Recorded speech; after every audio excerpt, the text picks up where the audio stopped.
Selamat datang kembali di Boruto 2 Blue Vortex. Sebelumnya kita sudah menyelesaikan chapter 15, kini kita akan melanjutkan di chapter 16.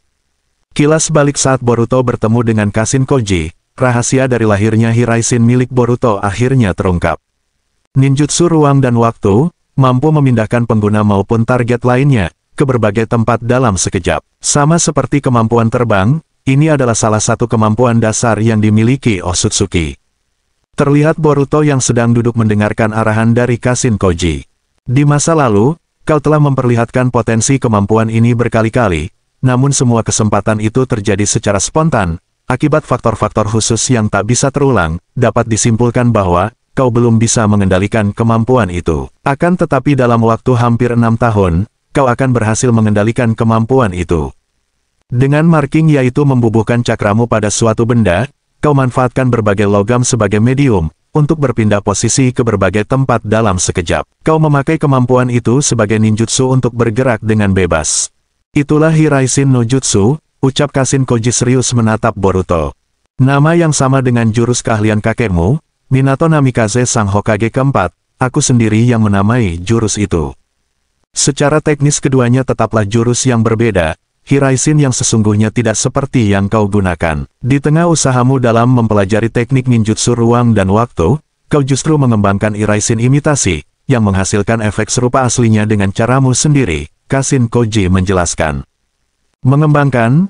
Masa aku sejenius itu? Jujur saja ekspektasi macam itu membuatku merasa terbebani, tanya Boruto. Setelah melakukan percobaan berkali-kali, kau menarik kesimpulan bahwa, medium yang paling efektif untuk marking cakra adalah yang terbuat dari logam. Tentu saja, dari shuriken, kunai, ornamen bahan peralatan makan, berbagai benda yang terbuat dari logam dapat kau gunakan sebagai medium, jawab Kashin Koji. Jangkauan penglihatan, itu artinya semakin jauh jaraknya maka berpindah pun semakin sulit.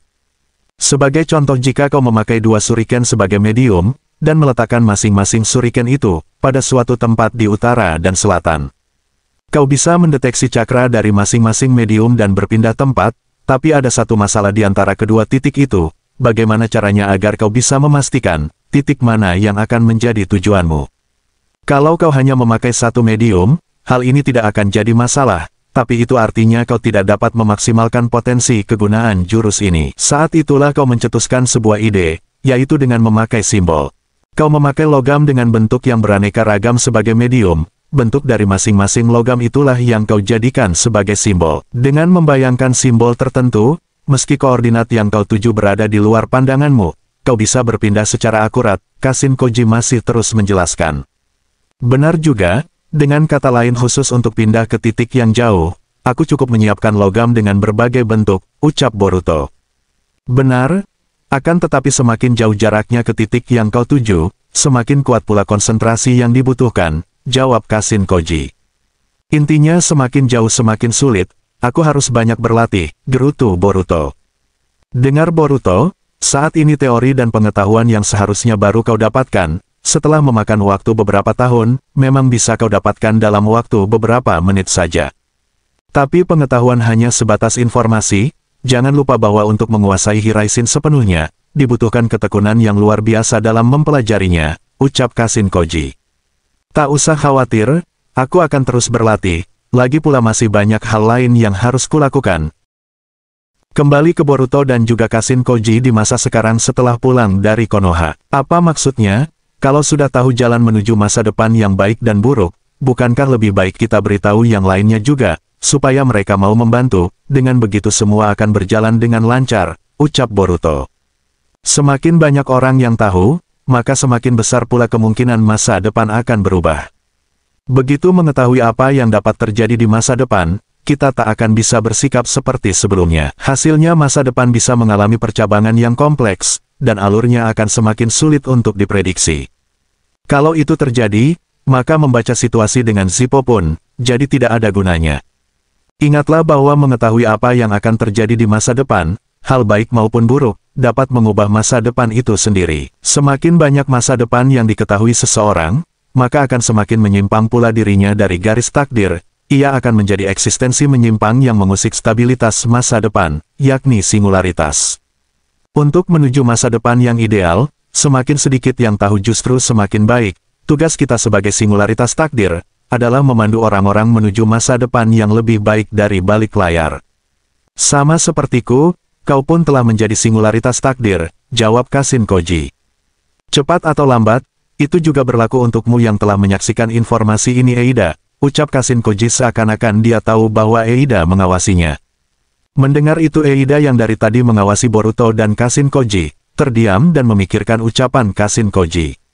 Di tempat Eida terlihat juga Sarada Sumire dan juga Daemon. Bagaimana Eida? Apa kau tahu sesuatu? Tanya Sarada menatap Eida. Sepertinya Boruto memang punya alasan tertentu, yang membuatnya tidak bisa bicara banyak pada kalian.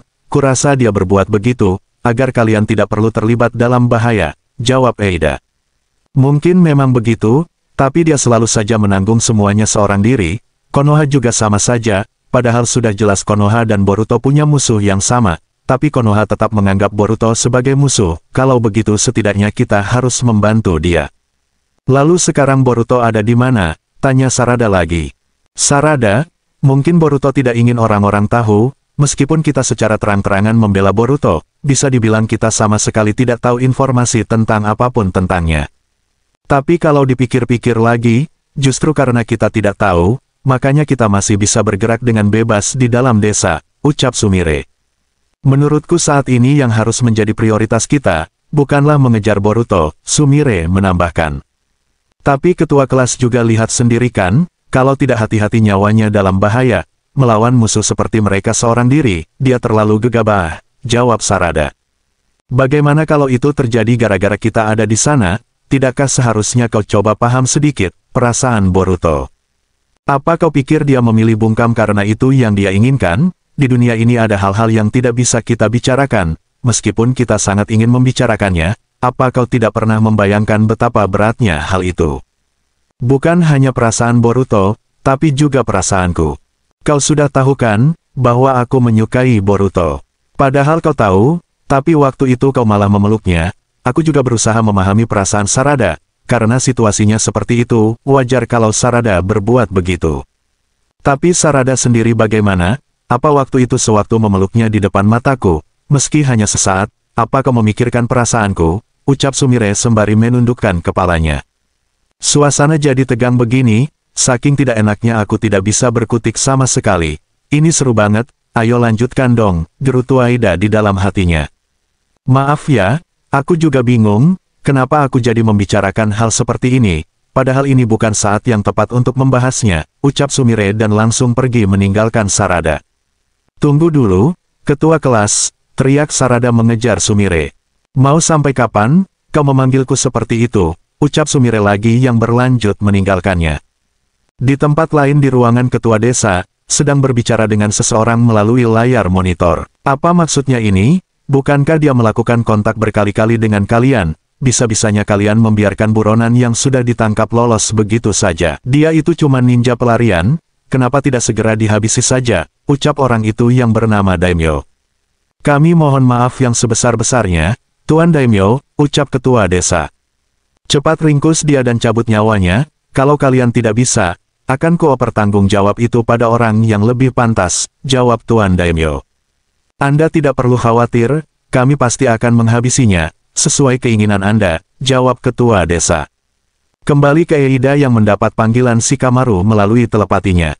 Eida ini Shikamaru, aku minta waktumu sebentar, ada yang perlu ku bicarakan, sebenarnya aku lebih memilih untuk tidak bicara empat mata seperti ini denganmu, soalnya kalau melihatmu, otakku tidak bisa berpikir dengan cepat, ucap Shikamaru yang sudah berjalan ke arah Eida. Aku tidak ingin tim sensor mencuri dengar, lagi pula aku senang melihatmu salah tingkah. Lebih menarik hati, jawab Eida. Lalu bagaimana situasi di sana? Tanya Shikamaru. Sayang sekali, tapi situasinya sesuai prediksimu. Manusia pohon dewa yang baru telah lahir, namanya Ryu. Yang jadi modelnya, anak dari si naga Kure yaitu Shinki, lalu targetnya adalah Kazekage Gaara. Saat ini dia dalam kondisi aman karena tersegel, tapi Ryu bisa membuka segel itu, mungkin karena segalanya berasal dari jurus milik anak itu sendiri. Ucap Eida. Jika kita tidak segera mengatasi Ryu, nyawa Gaara dalam bahaya, aku akan segera mengirim utusan ke Sunagakure, gerutu Shikamaru. Omong-omong, Yang aku lihat itu adalah gambaran peristiwa beberapa jam lalu, bukan dalam waktu nyata. Di antara anggota Kara, ada satu yang merepotkan, saat aku mengamati mereka dengan Senrigan, dia malah balik menatapku, ucap Aida menatap Shikamaru. Dia bisa melakukan hal seperti itu, kemampuan macam apa itu, tanya Shikamaru. Entahlah, tapi dia membuatku merinding, aku takut dia akan berbuat sesuatu kalau aku terus mengamati mereka. Karena itu, maaf sebisa mungkin aku tidak mau mengamati mereka dalam waktu nyata, jawab Aida. Aku mengerti, kau tak perlu memaksakan diri, tidak dalam waktu nyata pun tidak apa-apa, setiap ada informasi baru yang kau dapatkan, tolong laporkan padaku, ucap Shikamaru. Lalu ini soal Boruto, kau yang mengaturnya kan, kau memanfaatkan Mitsuki, supaya Boruto bisa kabur, gerutu Aida. Aku tidak tahu apa-apa yang kau maksud, jawab Shikamaru. Pakai pura-pura bodoh segala, jangan khawatir, aku tidak akan mengadukannya pada orang-orang Konoha, kalau posisimu terancam, aku juga jadi tidak nyaman. Selain itu, dan yang terpenting, aku tidak ingin merepotkan Boruto. Yang barusan abaikan saja, aku hanya bicara sendiri, lirik Aida. Setidaknya untuk saat ini, Kawaki juga setuju untuk bekerja sama dengan Boruto. Jika kalian ingin mengatasi para manusia pohon dewa, lebih baik kalian tidak mengganggu mereka, ucap Aida menambahkan. Aida ini masih soal Boruto, dia punya kolaborator misterius, apa kau pernah melihatnya, tanya Shikamaru. Sebelumnya dia pernah melakukan kontak denganku dalam bentuk katak, aku rasa pernah melihat katak itu, Koji Kasin, benarkan, tanya Shikamaru menatap Aida. Tiba-tiba dari helaian rambut Aida, katak Kasin Koji pun berbicara. Analisis yang bagus Shikamaru Nara, benar seperti yang kau katakan, dengarkan baik-baik dan tak usah bertanya, aku hanya akan menyampaikan intinya saja. Konohamaru Sarutobi, Sarada Uchiha, lalu Mitsuki, utuslah mereka bertiga ke negara angin. Ryu atau Matsuri pasti akan muncul di lokasi tertentu, tak tertutup kemungkinan keduanya akan muncul bersama, bekerja samalah dengan dua shinobi Sunan untuk menjatuhkan mereka. Tunggu dulu, apa maksudmu jelaskan padaku, beri aku alasan yang masuk akal, tanya Shikamaru menatap katak Kasin Koji. Aku sudah bilang kan, tidak usah bertanya, kalau mereka bertiga meragukan arahan itu, memikirkan alasan yang mampu meyakinkan mereka adalah tugasmu. Satu lagi jangan biarkan Himawari Uzumaki keluar dari area Konoha, Jura sedang mengincarnya, kalau dia keluar dari area desa, Jura pasti akan berusaha mendekat, dan jika itu terjadi dia pasti mati. Untungnya Jura memberikan apresiasi yang tinggi pada nilai-nilai budaya Konoha, karena itu dia tidak mau bertarung di dalam desa, bisa dibilang Himawari aman selama ia berada di Konoha dan tidak ada kejadian tak terduga. Seandainya Jura datang berkunjung ke suatu tempat di desa, seperti toko buku, perlakukan dia selayaknya pengunjung biasa. Aku serius, yang terpenting apapun yang kalian lakukan, jangan memprovokasi Jura, seandainya dia bertarung dengan kekuatan penuh, kita tidak punya kesempatan untuk menang sama sekali. Supaya Jura tidak bisa melakukan intervensi, kita perlu menjatuhkan teman-temannya, dengan kekuatan tempur seminimal mungkin, kalau Jura ikut terjun ke medan pertarungan, kalian harus cepat kabur. Hanya itu yang ingin ku sampaikan, semoga beruntung, ucap katak Kasin Koji dan meloncat pergi. Tunggu dulu, teriak Shikamaru. Maaf aku terlambat menyampaikan terima kasih, atas bantuanmu dalam meloloskan Boruto. Meski tak ada jaminan apapun, meski itu berarti menentang peraturan desa, dan meski harus melawan teman-teman seperjuanganmu, kau memilih mengikuti kata hatimu. Aku tidak akan memaksakan apapun, demi terwujudnya masa depan yang ideal, ikutilah apa kata hatimu, ucap kata Kasin Koji dan pergi menghilang. Dasar merepotkan saja, gerutu Shikamaru. Singkat cerita beberapa waktu kemudian, terlihat Sarada Mitsuki dan juga Konohamaru yang sudah berada di desa Sunagakure. Sarada kau baik-baik saja, tanya Konohamaru. Iya tidak apa-apa kok, aku baik-baik saja, jawab Sarada. Jangan melamun, nanti kau ditertawakan Shinobi Suna, gerutu Konohamaru melirik Sarada. Guru Konohamaru, teriak dua Shinobi Suna yang tidak jauh dari mereka. Mereka adalah dua shinobi dari desa Suna untuk membantu menyelesaikan misi ini. Mereka bernama Yodo dan Araya. Selamat datang di negara angin, terima kasih sudah mau membantu, ucap Araya. Mohon kerjasama, ayo bergegas ke lokasi, jawab Konohamaru. Di area bebatuan pilar itu, berdasarkan info yang kudengar, koordinatnya di sekitar situ, ucap Konohamaru sembari mengawasi situasi di tempat itu. Pak Guru, dari mana Hokage ke-8 dapat informasi itu? Tanya Mitsuki menatap Konohamaru. Entahlah, beliau bilang dari sumber terpercaya. Jujur saja aku pun masih sangsi, jawab Konohamaru. Tiba-tiba Shikamaru melihat dua sosok yang berdiri lumayan jauh, dan benar saja mereka berdua adalah manusia pohon dewa, yaitu Ryu dan Matsuri. Mereka berdua sedang memperhatikan seekor katak yang terbaring di pasir. Ini bisa jadi petunjuk yang akan membawa kita pada Boruto, gerutu Matsuri.